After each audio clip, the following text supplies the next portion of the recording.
Dostlar, salam aleyküm. Sumqayıt şəhər 39 nömrəli məktəb. Sıra məktəbin qabağında zoopark.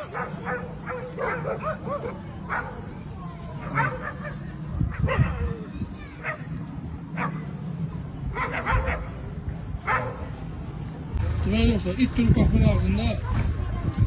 Ama damat yaxşı risk eləmirlər. Balaca edir. Düzdür. Qrava dur, bala, qrava dur. Hey.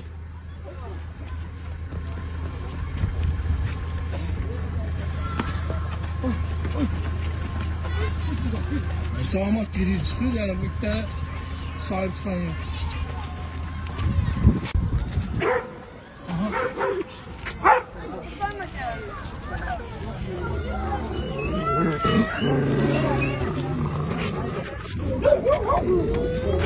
Evet dostlar, uşaq böyüyə, böyük itə hamı bir-birinə qarışır.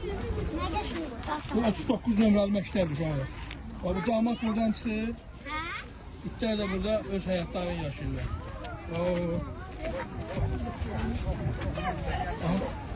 Bir bazı burada qanqarası olur. Yol verin, itə yol verin, o da keçsin.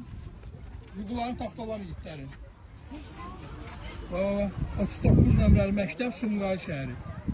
Təbiətin qoynunda. Biz mehribanıq, hamı ilə mehribanıq, itlərlə də xüsusən mehribanıq. Bunu deyəsən vaxtı çatır. Kürsüyə gələn vaxtlardır. Dostlar, onlar mehribandırlar, dostlar, qorxmayın. Onlar çox mehriban heyvanlardır, qorxmayın. Qətiyyən qorxmayın, narahatçılıq yoxdur. Onlar da bizim təbiətin bir üzvləridir.